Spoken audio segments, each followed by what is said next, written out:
ExxonMobil Corporation recently confirmed a world-class discovery with a recoverable resource of between 800 million and 1.4 billion barrels of oil from the Liza-2 well, the second exploration well in the Stabroek Block offshore Guyana. Following that announcement, the ABC diplomats representing the United States of America, Canada, and the United Kingdom are assuring that Guyana will be in complete control of its destiny. Oil equals power and wealth, which means that international countries like the US, Britain, and as well as Canada would want to impose on what small countries like Guyana or economies like Guyana should do. How do we expect you folks to deal with this situation? Are you going to be imposing yourselves on Guyana, or are you going to be keeping a close watch? Of course, also, I don't think Canada has been known to impose many things on many people internationally. No, what we do is a dialogue as a country. We have experience, and this experience has to be shared. And this is essentially what we're doing. We're sharing experience, making suggestions based on our own errors as we did implement processes in our country. We were not perfect, but we learned through trials and mistakes, and I think we've improved the way we extract goods from the soil, and so this is a good opportunity to share what we've learned. In Guyana, like most countries in the world, the oil sector is done by private companies in conjunction with the government. So the U.S. government or any of the other governments has no way or desire to impose upon Guyana what to do.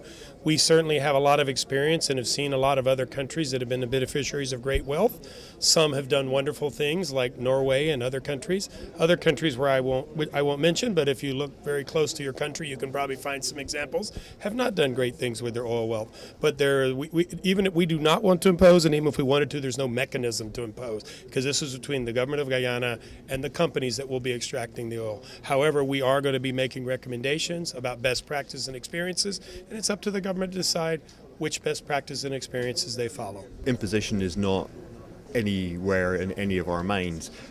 We have made mistakes. We made mistakes in the UK in the past in terms of how we dealt with our oil. We will pass those mistakes on as advice as to how maybe not to do some of the things we did. Some of our oil companies have done things around the world which were not correct initially, which they have now corrected. So it's all this passing on of what has been good, but also what has been bad and the lessons we have learned. That's what we're talking about. Canadian High Commissioner Pierre Guéroc and Perry Holloway, U.S. Ambassador, as well as UK High Commissioner Gregory Quinn. The trio spoke to media operatives following an Extractive Industries Transparency Initiative EITI symposium held at the Armstrong Convention Centre on Wednesday. We all agree that EITI has got a fundamental role to play in this because it brings the public sector with the private sector and civil society together.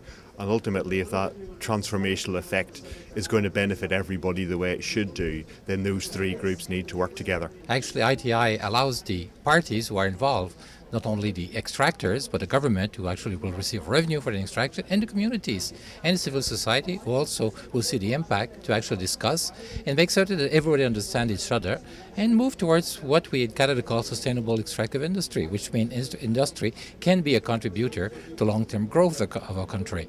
In this case, is a right step in the right direction to actually, as we are going to go to a multiple extraction, in the sense that we're going to increase tremendously the extractive sector in this country in the next 10 years, well, it's a time to put the process in place. Mondale Smith, HGP Nightly News.